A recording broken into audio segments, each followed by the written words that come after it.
Forget weather forecasts. I make more dough from my football predictions. Punxsutawney Phil Picks.com. Hey everyone, this is Will O'Toole welcoming you to another edition of Park Ridge Sports History. This week, I'm going to have a little bit of fun and, of course, a tribute to Billy Packer, who just passed away last week. But in this segment, I'd like to do a little bit, kind of combine an American tradition of Groundhog Day, which is coming up this week, and also the movie starring Bill Murray. And, of course, we know how it repeats itself, and you'll see how Groundhog Day repeating itself like the movie, Groundhog Day making predictions, just like in the movie and in our American tradition, has a fit with both the Super Bowl and this segment of baseball, particularly with the Yankees under George Steinbrenner. Anyway, to start, I would like to talk about Groundhog Day, but before I get to that, I do want to do a special tribute to Billy Packer, the great color man for college basketball. When I was growing up, it seemed like an eternity. It seemed like Billy Packer was always on the games when I was watching, whether I do believe he was on TVS when TVS had the syndicated version of it, and they would broadcast either what they used to say, the ECAC League, or a conference. And this was really just a cobbled together group of independents on the East Coast, particularly St. John's, Georgetown, Villanova, Providence, Fordham, Rutgers, Seton Hall. Although I never saw Seton. No, I shouldn't say that. I saw Seton Hall play Providence in the years with Marvin Barnes way back when from the South Orange campus, Walsh Gym. So I can't say that. But it always seemed to be on a Saturday afternoon, kind of like the days that we've had here, either a threat of snow or a threat of rain, kind of damp, gloomy kind of Saturdays. And you turn on TVS, and guy who would brighten up if you love college basketball would be Billy Packer, and he would be the color man, and Dick Enberg. And then eventually Al McGuire joined the team. But here is my tribute to Billy Packer, one of my favorite announcers, if not college basketball announcers, and really college basketball pundits. So the best college basketball announcers: Dick Enberg, Al McGuire, and now Billy Packer, reunited. And anybody who did watch college basketball in the early 70s, and I'm talking about 1971 on through really the emergence of college basketball, and then, of course, the resurrection of the NBA with the Magic and Larry Bird game in the NCAA Final 1979. I have spoken about that in the past, but those three voices, and in fact, I believe McGuire was just maybe 2 years into the running because he does lead Marquette to the 77 championship over North Carolina. And then he stepped down that year, and that was the Marquette Warriors way of presenting Al McGuire with a going away present. McGuire was a good coach. From New York, really hard scrapple, had coached Marquette, took him to the 1970 NIT where they won. Actually, his son, Ali McGuire, was on that team, along with Dean the Dream Meminger, and who would later on play with the Knicks. And then, of course, he had a heartbreaking defeat in the 1974 NCAA championship. They lost, of course, to David Thompson and the unbeaten North Carolina State Wolfpack. Actually, in that game, I do believe McGuire was assessed a technical foul, which led to a run of points by North Carolina State.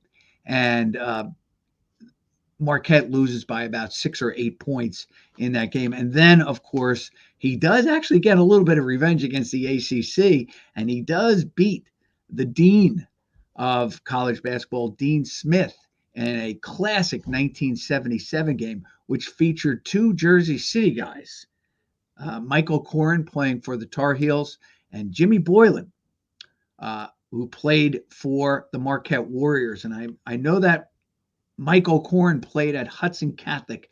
I actually believe that Boylan, I believe he played at St. Peter's, but I don't want to say that as a St. Peter's Prep. I don't want to say that as gospel truth. But they both were from Jersey City.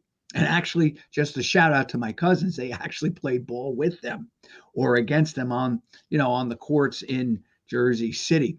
But anyway, Al McGuire does join the NBC staff of announcers. And here is the thing: you had the professional playing play-by-play of Dick Enberg, who was really the balancing act between Packer, who is all things probably. If I were doing the two, I'm hoping I would be more like Packer, more analytical, more about just watching the game and watching it play out. Al McGuire seemed to always have a lot of fun with all of his nicknames, and but both worked off each other beautifully.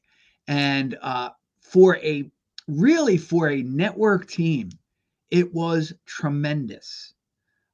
Listening to those guys speak, they never out-talked the other, and they never really stepped over each other. They got into some arguments, and Enberg was in there as the judge or the referee. But Packer and McGuire would get into, some discussions. Sometimes they became very heated, but all in all, you could tell that they loved each other, loved working together, and all it did was make college basketball an event that you had to watch every Saturday and potentially every Sunday. And of course, then Packer did a number of Final Four games.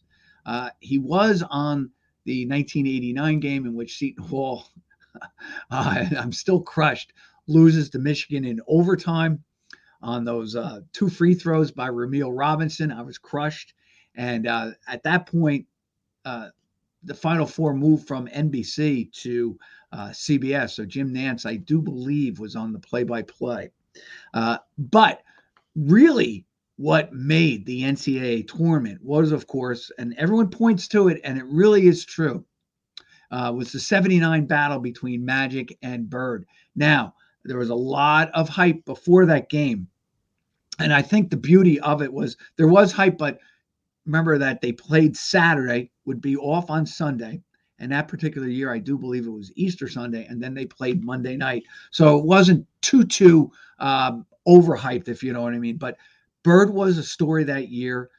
Magic had made a splash in the previous NCAA tournament in 1978 as a freshman, almost leading them to the Final Four, but they were beaten in a tough loss to Kentucky, who would go on and win the NCAA tournament that year. Actually, they would beat Duke, and there was another Jersey City guy on that Duke team, and that was a fellow by the name of Jim Sparnarkel, who is a color man for many of the Fox Sports games and also obviously for the NCAA tournament. And I think he does do some for the Jersey Nets, the Brooklyn Nets. Anyway, now I'm going off on a little tangent here, but Packer was just so much fun to listen to. Never did he display an ego. In fact, you listen to him, and he was, an ACC guy.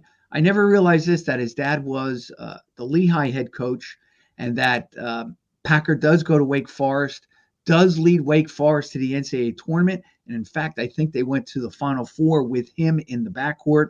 And he really had a successful career, both as a businessman and then, of course, as a play-by-play or, in TV with the college basketball. He worked for a number of years with Raycon. In fact, as I recall now, I'm just thinking about this, when cable first came in, and this is the late 70s, at least into my town, and we finally got it. But I remember on Taft, if you guys remember that, WTAF-TV from Philadelphia, they actually broadcasted the ACC final championship game. And I just recall the one year that Virginia with Wally Walker played in the championship. They lost to North Carolina. That one might have been 76 or 77. And I think Billy Packer was involved in that. And that's really where, along with TVS, who was the syndicated version or did a syndicated version of college basketball. um, on Channel 4.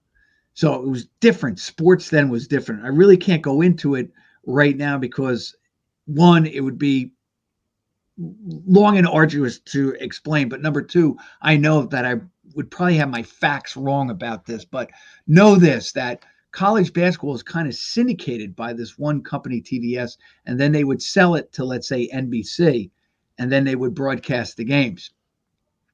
Anyway, Packer was on those games. He was just a marvel to listen to.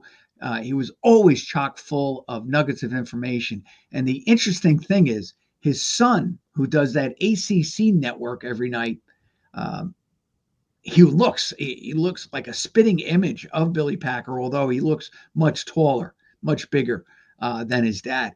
He is as interesting and very knowledgeable in both the football and the basketball, both women's and men's. Now I get it. That's his show. He's got to be, but he's just very steeped in his knowledge. Just really an interesting show to watch. And I'm not a big ACC fan, but you really, it's a great show. And he just really just gives you nuggets of information if you're just interested in finding out news about the ACC. His insights, because to me they're very just like his father's. I always felt that they were fair. Yes, he might have been partisan to the ACC. Didn't mean that he didn't criticize some things in the ACC, or that he didn't admire, the other conferences or liked other players and teams and all the rest of it. Uh, I, with Packer, you always got, I felt, a objective look at college basketball, and that's why the game is going to miss him. And the fun he had with Al McGuire, and Al McGuire was, let's say, very clownish, knew his game, but he was more of the showman, and Packer was more of the analytical guy. And of course, like I said, Enberg was in there to kind of keep the balance and be the referee during the telecast. Anyway, that being said, I wanted to talk a little bit about Groundhog Day, and of course, I'm going to go back to my cartoon.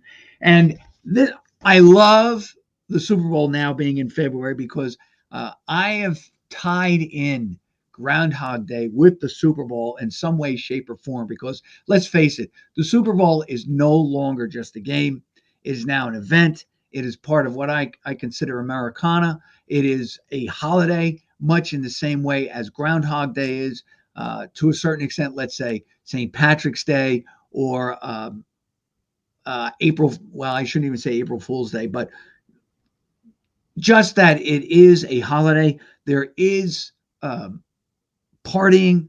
There is family gathering, friends gathering. It is a big to do. And I really believe that, as I've said in past broadcasts, eventually the NFL is going to move it to President's Day weekend.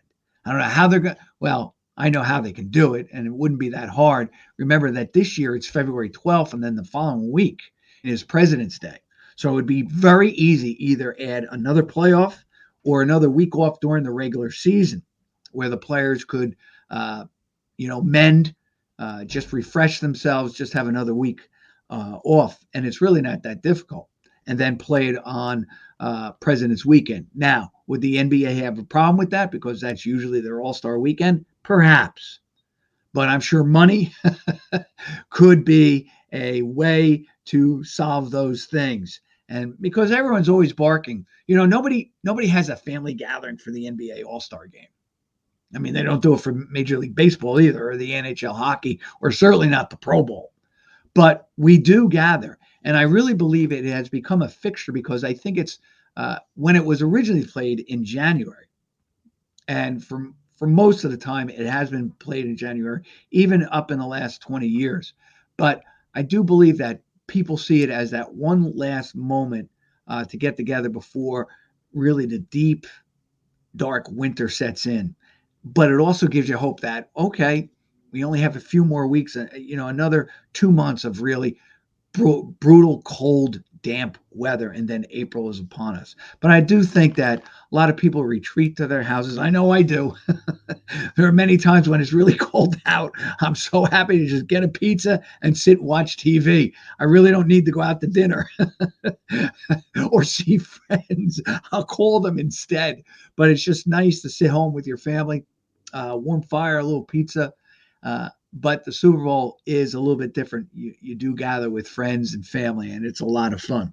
Anyway, so I like I said, I've been doing, I would say the last 20, actually 25 years, I do a cartoon with some sort of groundhog themed Super Bowl. And this is how it occurs. I love trivia. I love statistics. So I said, I wonder what the record, when the groundhog predicts whether we're going to have another 6 weeks of winter or 4 weeks. So he doesn't see his shadow and it's 4 weeks, or he sees his shadow and we see 6 weeks. I could never understand that, because I always thought if you saw your shadow, that means the sun is out. You would think that it's warming up. Why would you have snow or more of winter? Meanwhile, if you don't see your shadow, you would think that the sky is cloudy and gray and there's a threat of snow. Yet it's just the opposite. Don't ask me. That's how it is. So when he sees his shadow, if there's no shadow, there is only 4 weeks of winter. If he sees his shadow, there's 6 weeks of winter. So, okay, now that we got that straight, I took all of the Super Bowls that were played in February. And then I listed them. And then I took out the two that were played before Groundhog Day. And then I said, you know what? Let's just include them. Let's just see what happens. We're ready for this. It's kind of interesting. And that is this, that when there's 6 weeks of winter, the AFC has won 6 of the 11 contests. Okay, follow me here. So they've gone 6-5. But here's the interesting thing: when the groundhog doesn't see his shadow, the AFC is 5-1. So I have to be honest with you. This is not so far off in terms of, if he doesn't see his shadow, there's a great shot that the AFC is going to win the game, an 83% shot, according to the records that I've compiled here. And I did only use 1 or 2 websites with a listing. They actually have this of Groundhog and his record or performance, not of how the Super Bowl does, but his constant predictions for the last 50 years. I've seen this. Okay, kind of wild. And if I really wanted to go back, maybe I will, and just give you the results for next week. What team won the Super Bowls and what the Groundhogs prediction was that year. I just, like I said, did it afterwards to see what would happen. So if you have the Groundhog, no shadow, take the AFC, because the AFC is 5-1 in years in which the Groundhog predicts only 4 weeks of winter and he doesn't see his shadow. Okay. Makes me laugh. I have a lot of fun with that. Let's get to something that's even more fun. And I know, being an anti-Yankee, and there's many of you out there that wish I would never, ever criticize the Yankees. And I just try to be fair. One thing about the Yankees, and I think it's unbelievable about this. Let me just see if I can get this. I do want to say one other thing. It is amazing.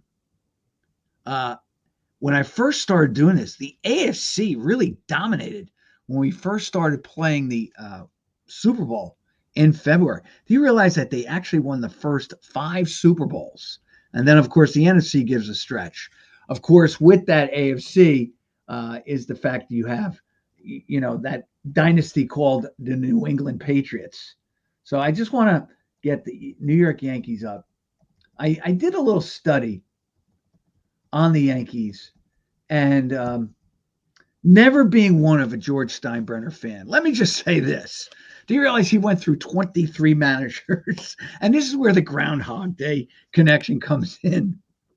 And of course, everybody just assumes that all he ever did was fire one manager and hire Billy Martin. Fire Billy Martin and hire another manager. Fire that manager and hire Billy Martin. But when I was going back through all this, I couldn't believe how many times, one, of course, Martin was fired and hired by Billy Martin, hired, fired, and hired again by Billy Martin, fired, hired, and fired again by Billy Martin. But the number of times that Bob Lemon actually was named manager of the Yankees. First of all, I'm going to start with this. Probably the smartest guy in the whole book, and really I'm being unfair. I'm really starting to think that Steinbrenner obviously is a very significant owner in all of sports. Now, I was not a big Steinbrenner fan. I always thought he made a travesty of the sport when I was growing up. I've kind of changed my opinion about that and realized, boy, oh boy, I wish, as my buddy said, I wish he were my owner in a lot of ways, because I knew that every year he just wanted to win. Now, did he go about in the right way? That's a different discussion. But I do think that he always had Yankee fans and the tradition of Yankee baseball at heart. And I think he has to be recognized for that. Now, it was sometimes a clown show. I'm not disagreeing with that. In fact, I'm going to give you just, this is, ready for this.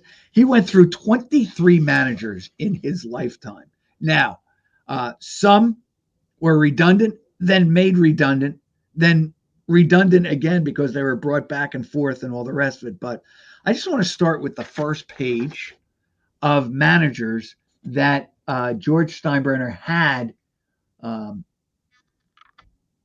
in his employ.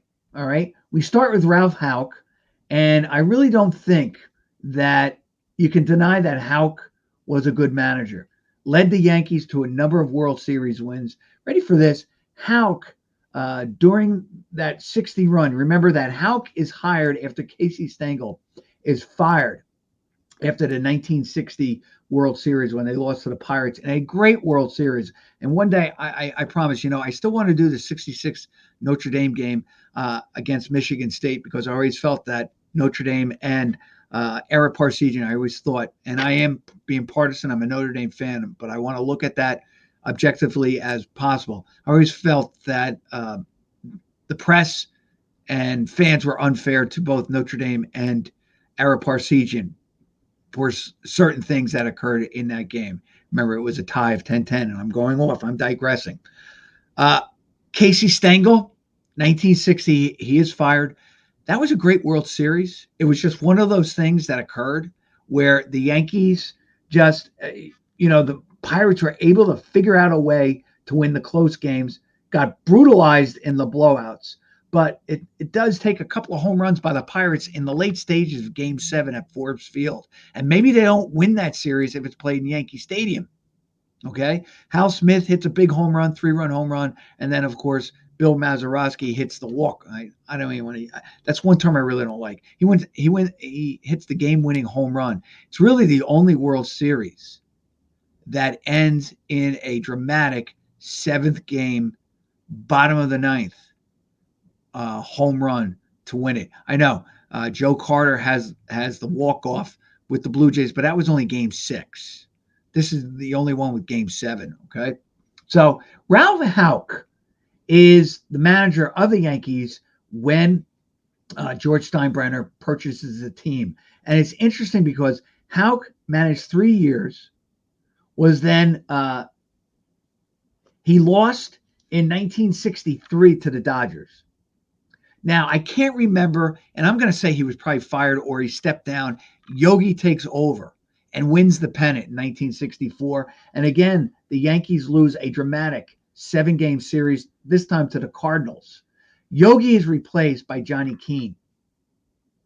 And then Johnny Keane manages, but the Yankees go 77 and 85 and 65, and then loses 16 of his first 20 with the Yankees in 1966. And I've talked about this. Houck replaces him and actually goes 66 and 73 with a team that is transitioning from their old great players of the 60s, and I'm talking about Mickey Mantle and other players on that team.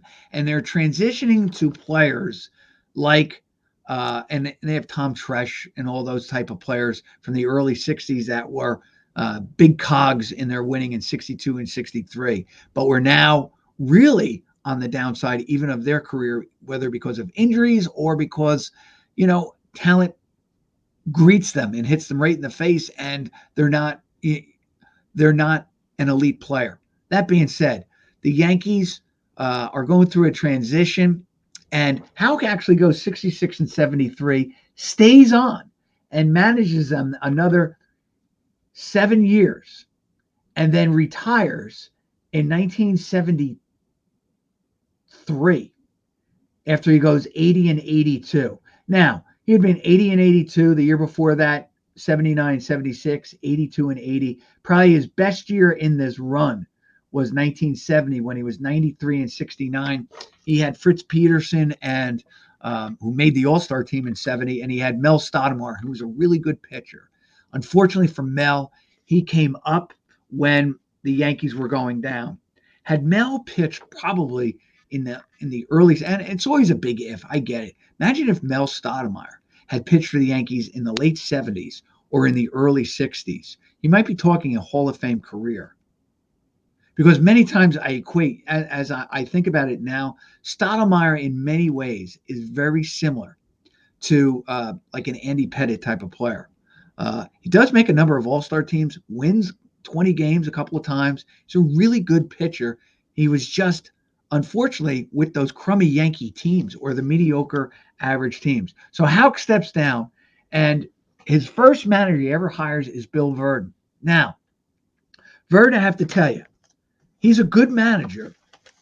And I think, though, because, let's face it, Virdon is seen as probably perhaps by Steinbrenner, who is the ultimate showman. And you have to say this, Steinbrenner was very charismatic. He was very boisterous, maybe egotistical, everything that the other owners were not. George Steinbrenner was the opposite. Brought a lot of, quite a bit of energy.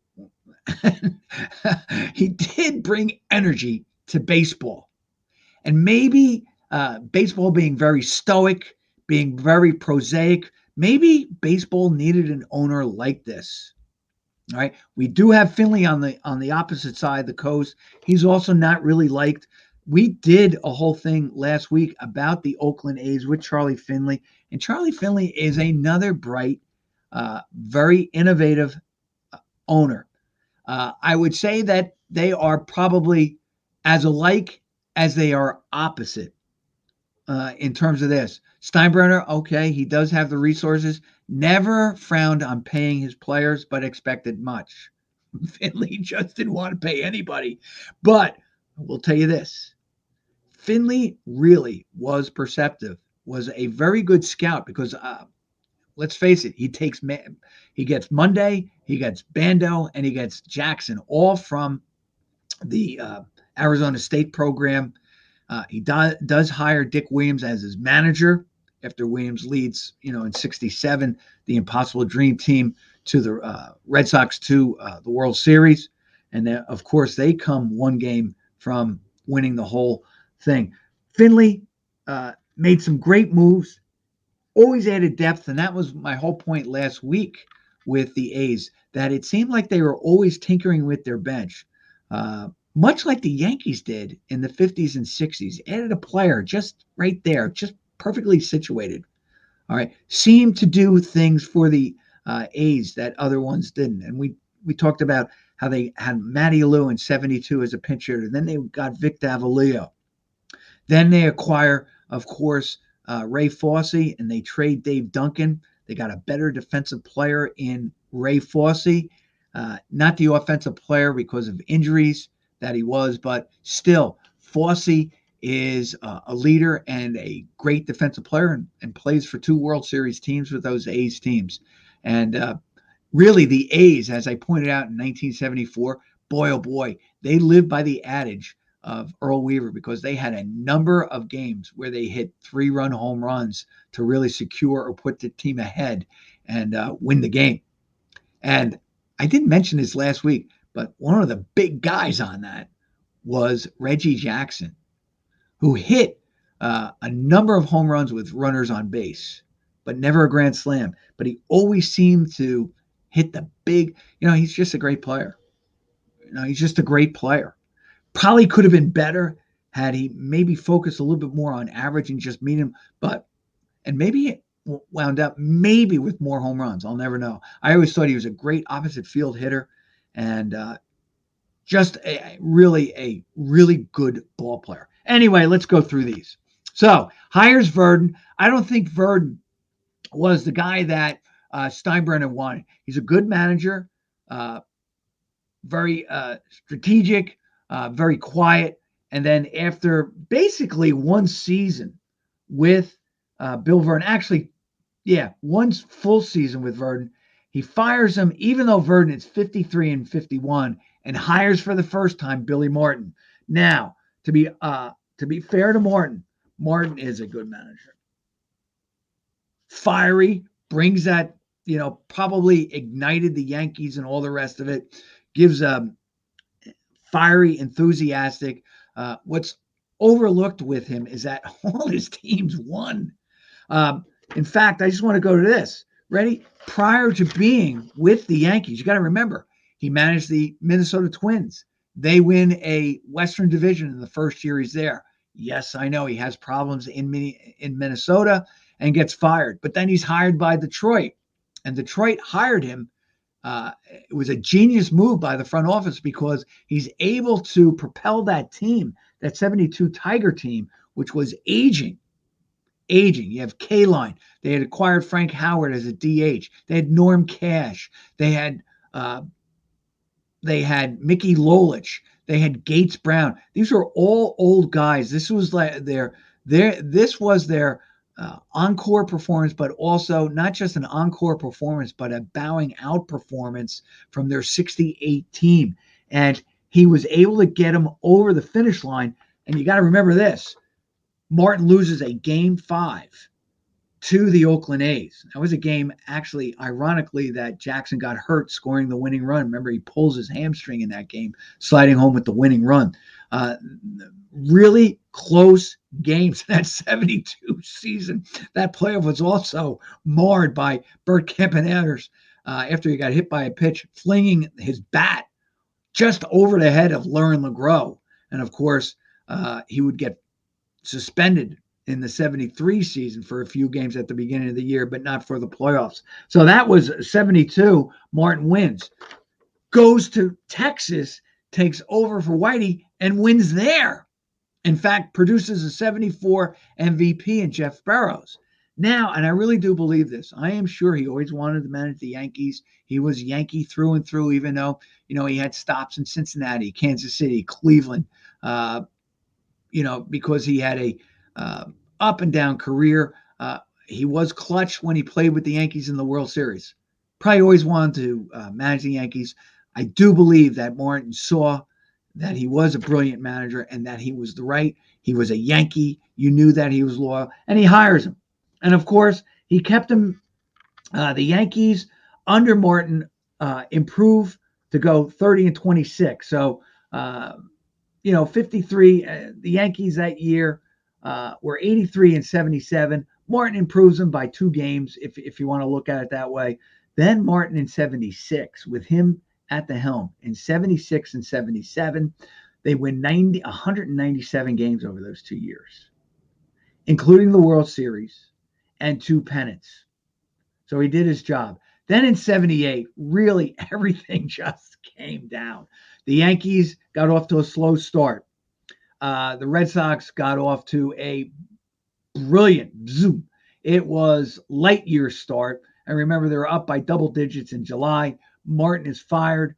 Hauser replaces him for 1 game. I didn't realize this, but Dick Hauser replaces him for 1 game. Let me just go back here. All right, so you get Martin right here. This is an old Cleveland card that he's on. He's replaced by Dick Howser, okay, who is then replaced. He only served one game until he hired Bob Lemon. And Bob Lemon has an incredible run that year. Bob Lemon goes 48-20. And I think what happened with the Yankees, and you can talk to the players, but if you're just a baseball outsider like I am, you just know they went from a fiery brand, win at all costs, to Bob Lemon say, hey, listen, guys, we've got enough talent. Let's just take it in stride. We're good enough.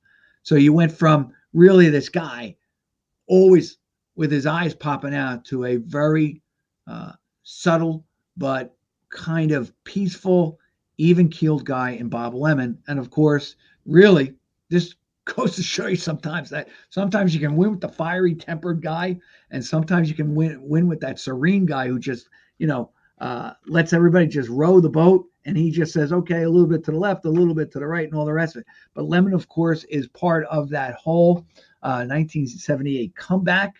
And then, of course, in 79, Lemon is 34-31 and is fired and is replaced by Billy Martin again.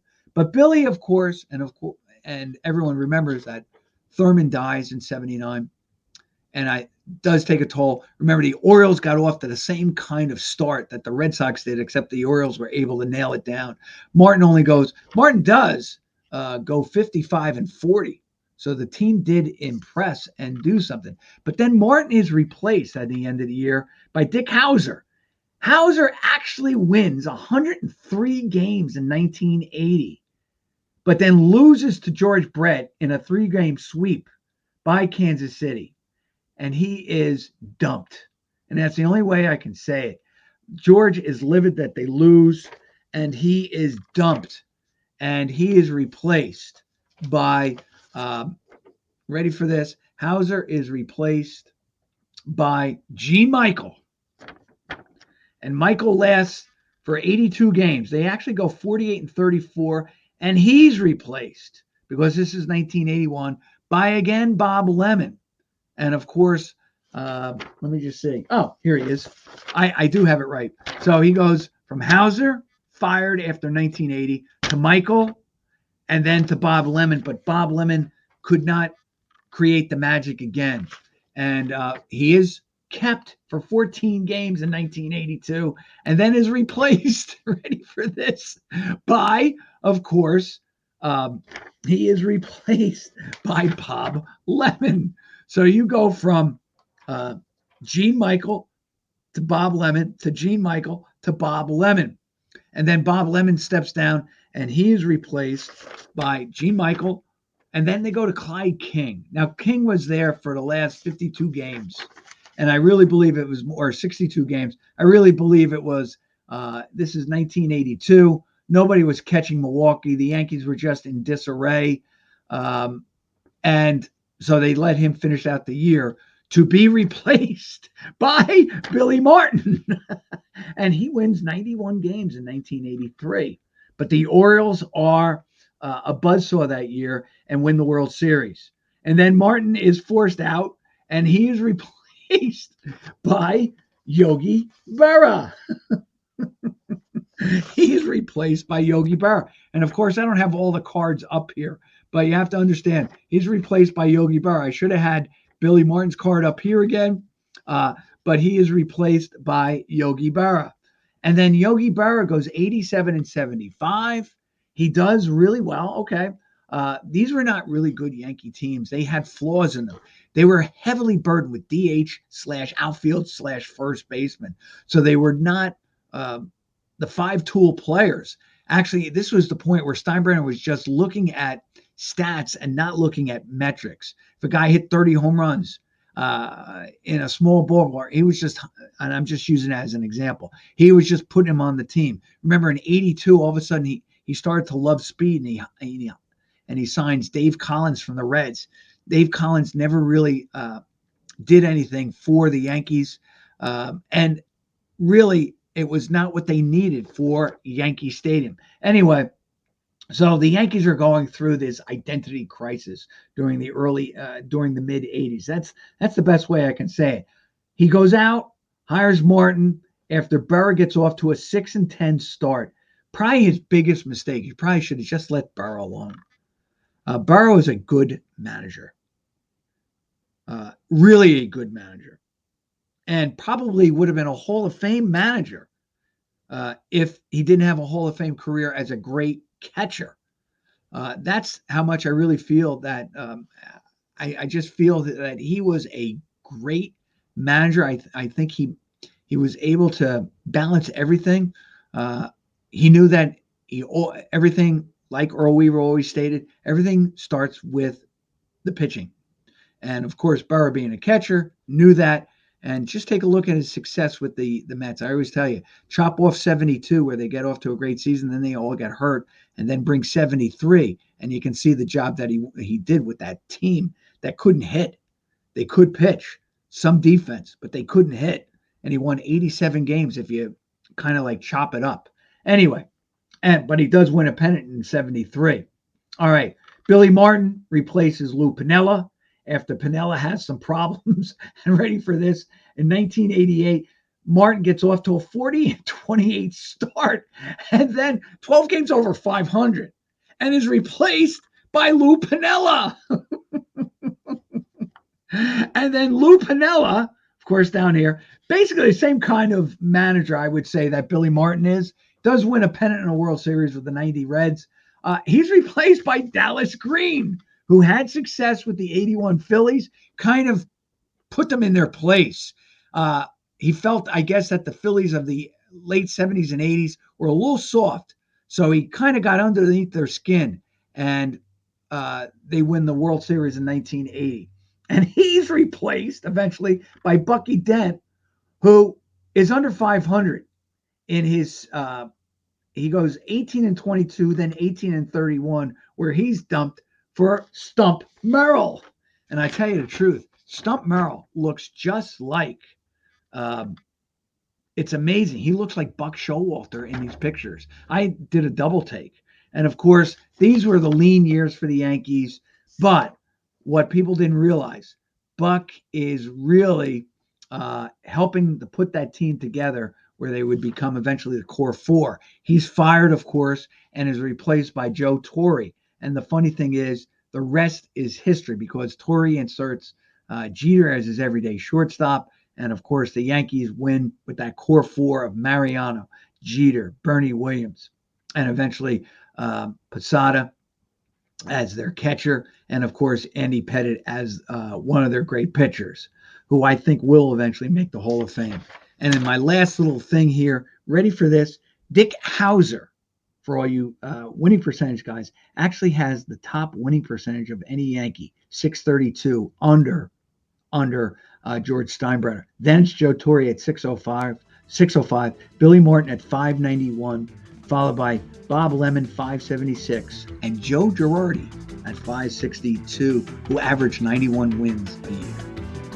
I hope you enjoyed our Groundhog Day, George Steinbrenner, and Super Bowl. This is Will O'Toole saying so long, and I'll be back with another edition next week. Thank you.